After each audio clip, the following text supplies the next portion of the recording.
या व्हिडिओमध्ये आपण अत्यंत महत्त्वाची माहिती पाहणार आहोत।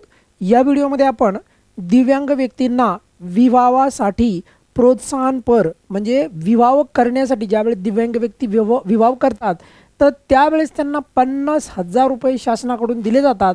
तर हे खरंच दिले जातात का, यासाठी पात्रता काय असतात आणि कुठे अर्ज करायचा आहे, संपूर्ण गोष्टी याच एकाच व्हिडिओमध्ये तुम्हाला सर्व क्लिअर करणार आहे। आणि नेहमीप्रमाणे आपण खात्रीलायकच अपडेट तुमच्यासाठी घेऊन येत असतो। पण सुरुवातीलाच मी सांगतो आहे की हे जे काही 50,000 रुपये मिळतात हे कुणाकडनं मिळतात आणि खरंच मिळतात का, तर त्याचं उत्तर आहे होय, 50,000 रुपये मिळतात। पण हे 50,000 रुपये पण कशा टप्प्याटप्प्यामध्ये मिळतात का, त्याचं पण विभाजन होतं का, सर्व तुमच्या प्रश्नांची उत्तरे तुम्हाला या व्हिडिओमध्ये मिळणार आहेत। पहिलं तर एक गोष्ट इथे क्लिअर असायला पाहिजे की हे जे काही विवाहासाठी प्रोत्साहन जर दिले जातं तर हे दिव्यांग बांधवांसाठीच 50,000 रुपये दिले जातं। म्हणजे असं नाही की बाकी एखादा व्यक्ती असेल आणि त्या व्यक्तीला जर असं वाटत असेल की सर्वांनाच हे 50,000 रुपये मिळतात का, तर त्याचं उत्तर आहे नाही, फक्त दिव्यांग बांधवांसाठीच हे 50,000 रुपये विवाह प्रोत्साहन मिळत असतं। हे सर्वांनी पहिल्यांदा व्हिडिओच्या सुरुवातीलाच अगदी स्पष्ट सांगवलं आहे। आता एक एक मुद्दा आपण क्लिअर करूयात। विवाहविषयक जे काही प्रोत्साहन आहे 50,000 रुपये, तर या संदर्भात आता बऱ्याचशा काही गोष्टी आहेत तुमच्या मनातल्या आणि अगदी सुटसुटीत यापेक्षा आणखी सुंदर व्हिडिओ तुम्हाला सापडणार नाही कुठे। अगदी सर्व तुमचे मनामधले जे बी काही प्रश्न आहेत तर ते क्लिअर होणार आहेत। बघा, पहिला मुद्दा की विवाहविषयक प्रोत्साहन भत्ता, हे या योजनेचं नावच म्हटलं तरी काय हरकत नाही। दिव्यांग व्यक्तींना विवाहासाठी 50,000 रुपये मिळतात। बघा, कोणत्या विभागाच्या द्वारे मिळतात, तर आपला जो दिव्यांग कल्याण विभाग आहे महाराष्ट्र शासनाच्या द्वारे अशा प्रकारची योजना ही राबवली जाते। बरं, या योजनेची पात्रता काय आहेत, प्रामुख्याने 3 महत्त्वाच्या पात्रता आहेत। आता या 3 पात्रतामध्ये तुम्ही बसता का एकदा समजून घ्या। पहिली पात्रता आहे ती म्हणजे विवाह करणाऱ्यांपैकी दोघांपैकी किमान एक म्हणजे पती किंवा पत्नी दिव्यांग व्यक्ती असावी। म्हणजे बघा, जे पण व्यक्ती, 2 व्यक्ती जे लग्न करणार, जे जोडपं जे असणार आहे, तर त्यांच्यापैकी एक व्यक्ती दिव्यांग असावी, एक व्यक्ती दिव्यांग असावी। पण आता याच्यामध्ये एक अशी पण अट आहे की जी अट तुम्हाला आवडणार नाही, ती पण मी सांगणार आहे। बघा, पण पहिलं तर क्लिअर झालं का की विवाह करणाऱ्या दोघांपैकी किमान पती किंवा पत्नी दिव्यांग असावी, किमान एक तर असायलाच पाहिजे, हे लक्षात ठेवा। आता बघा, अर्जदार जो आहे म्हणजे जो व्यक्तीला 50,000 रुपये भत्ता मिळवायचा आहे या योजनेचा, तर ते 40% दिव्यांगाचं सर्टिफिकेट त्यांच्याकडे पाहिजे। किती? 40%। यापेक्षा जास्त असेल तर तरी देखील तुम्ही अप्लाय करू शकता।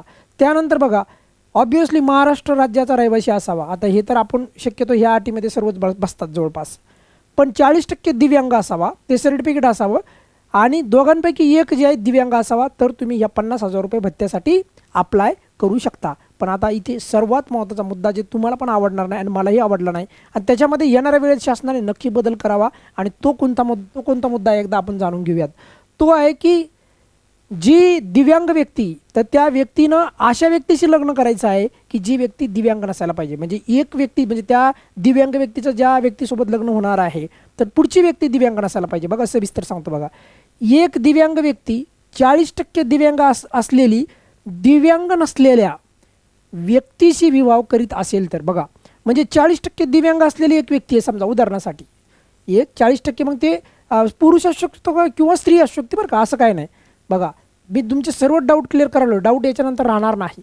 बघा, परत सांगतो आहे, एक दिव्यांग स्त्री किंवा पुरुष जर ते 40% जर का त्यांच्याकडे जर ते दिव्यांग असतील, तर त्यांनी जे विवाहासाठी जो पार्टनर निवडलेला आहे, तर तो जो पार्टनर असणार आहे तर तो दिव्यांग नसावा। बघा, तो दिव्यांग असावा का, तो दिव्यांग नसावा। आता ही किती चुकीची अट वाटते आहे तुम्हाला, कारण की याच्यामुळे बऱ्याचशा लाभार्थ्यांना या योजनेचे ते हक्कदार असून पण त्यांना ज्या या लाभापासून ते दूर राहू शकतात। कारण की दिव्यांग 40% असलेला व्यक्ती दिव्यांग कोणत्याही प्रकारचं दिव्यांग नसलेल्या व्यक्तीसोबत लग्न केलं तर हे 50,000 रुपये मिळतात। ही अट मला आवडली नाही, तर ह्या अटीमध्ये येणाऱ्या टायमामध्ये शासनाने नक्की दुरुस्ती करावी आणि ही अट माझ्या मते काढून टाकावी। या अटीमुळे प्रचंड लाभार्थ्यांना या योजनेचा लाभ घेता येत नाही, काय अर्थ होणार नाही। त्यामुळे नक्कीच याची दखल घेऊन ही अट काढून टाकावी। ही अट मला तरी सध्या आवडलेली नाही, पण सध्या योजनेमध्ये ही अट लागू आहे, सर्वांना हे क्लिअर झालं असेल, म्हणजे पात्रताचे निकष तुम्हाला क्लिअर झाले असतील सर्वांना। त्यानंतर आता तुमच्या मनामध्ये प्रश्न पडला असेल की 50,000 रुपये कशी मिळतात। आता बघा, मिळणारे लाभ सांगतोय, पात्र जोडप्याला 50,000 रुपये आर्थिक सहाय्य मिळत असते, पण ते 50,000 रुपये पण कशी मिळतात आता समजून घ्या। तर बघा, 25,000 रुपयाचे बचत प्रमाणपत्र मिळते तुम्हाला। किती हजार रुपयाचं? 25,000 रुपयाचं। आता बघा, 25,000 रुपयाचं बचत प्रमाणपत्र मिळालं आहे. 20,000 रुपये रोख रक्कम मिळते. 20,000 रुपये किती रोख रक्कम तुम्हाला मिळते 20,000 आणि 25,000चं बचत प्रमाणपत्र. आता 20,000 याच्यामध्ये जर मी जोडले तर किती होतील बघा बरं आता. तर याचं उत्तर होईल की हे संपूर्ण होतील 45,000 रुपये. बरोबर, 45,000 रुपये म्हणजे वरचे 5,000 रुपये. आता त्याचं काय होणार तर ते पण सांगतो बघा. त्या 5,000मधले 4,500 रुपये जे आहे गृह उपयोगी वस्तू घेण्यासाठी त्याच्यातले वापरले जातील. म्हणजे याच्यामध्ये 4,500 रुपये परत जे आहे गृह उपयोगी वस्तूंसाठी दिल्या जातील. आणि उरलेले 500 रुपये जे आहेत तर विवाहविषयक प्रोत्साहनाच्या कार्यक्रमामध्ये सहभागी होण्यासाठी 500 रुपये दिले जातात. म्हणजे आता परत याच्यामध्ये 500 रुपये आपण जोडूयात. म्हणजे असे एकूण किती झाले 50,000 रुपये. किती रुपये 50,000 रुपये. तर ही 50,000 रुपयाची जी रक्कम आहे नेमकी कशी मिळती सर्व तुम्हाला इथे मी ब्रेकडाऊन करून दाखवलं. याच्या पलीकडे मला नाही वाटत कुणाच्या मनामध्ये काय डाऊट राहिला असेल की 50,000 रुपये रोख किती मिळतात, बचत प्रमाणपत्र किती मिळतं, गृह उपयोगी वस्तूंसाठी किती रुपये मिळतात आणि तुम्हाला तिथे कार्यक्रमात सहभागी होण्यासाठी पण 500 रुपये मिळतात. अशा प्रकारे हे 50,000 रुपये तुम्हाला एकंदरीत मिळत असतात. पण त्याच्यामधली तेवढी 8 मात्र जरा शासनाने दुरुस्त करायला पाहिजे. त्यामुळे प्रचंड दिव्यांग बांधवांना या योजनेचा फायदा होऊ शकतो. आता येऊयात मुख्य मुद्द्याकडे. अर्ज कुठे करायचा आहे. आता या अर्जाची एक प्रत जी आहे ते तुम्हाला तिथे संबंधित विभागाकडे तिथे गेल्याच्या नंतर तुम्हाला मिळेल. तिथे झेरॉक्स दुकान वगैरे असतात. प्रत्येक ठिकाणी जर आपण गेलो तर तिथे झेरॉक्स दुकानावर पण अशा प्रकारचे फॉर्म मिळतात किंवा ऑफिसमध्ये तर मिळतोच. बघा कुठे जाऊन तुम्हाला अर्ज करायचा आहे बघा आता व्यवस्थित. तर अर्ज जो आहे विहित नमुन्यातले तुम्हाला एक अर्ज घ्यायचा आहे.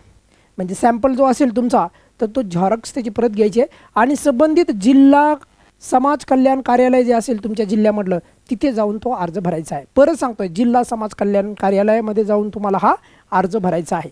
पण अर्ज भरायच्या अगोदर हे जिल्हा परिषदमध्ये पण तुम्ही जमा करू शकता. पण बघा जिल्हा समाज कल्याण विभाग जो आहे हा जो विभाग आहे हे जे कार्यालय आहे जिल्हा समाज कल्याण कार्यालय तर इथे जायच्या अगोदर ह्या गोष्टी मात्र तुम्ही क्लिअर करा किंवा तुम्ही पात्रतेमध्ये बसतात का, ही अट पण व्यवस्थित तुम्ही फॉलो करतायत का, संपूर्ण जर का तुम्ही योग्य रीतीने जर का या सर्व गोष्टींचं जर मी आता जे सांगितलेलं टर्म्स कंडिशन जर तुम्ही फॉलो करीत असताल तर नक्की तुम्हाला या योजनेच्या द्वारे विवाह विषयक प्रोत्साहन भत्ता किंवा विवाह विषयक जे प्रोत्साहन म्हणून 50,000 रुपये जे आहे या योजनेच्या द्वारे मिळतात. आता या व्यतिरिक्त पण काही तुमच्या मनामध्ये जर का प्रश्न असेल तर व्हिडिओच्या खाली कमेंट्समध्ये नक्की कळवा. आणि किती असे लाभार्थी आहेत ज्यांना जे आहे या अटीमुळे लाभ मिळाला नाही ते पण एकदा कमेंट्समध्ये सांगा. की बघा की एक व्यक्ती दिव्यांग 40% आहे, दिव्यांग असलेली दिव्यांग नसलेल्या व्यक्तीसोबत विवाह करत असेल तरच मिळेल. तर यामुळे किती लाभार्थ्यांना लाभ मिळाला नाही त्यांनी देखील कमेंट्समध्ये जे आहे तुमची प्रतिक्रिया नक्की कळवा. या व्हिडिओमध्ये आपण इथेच थांबूयात. धन्यवाद.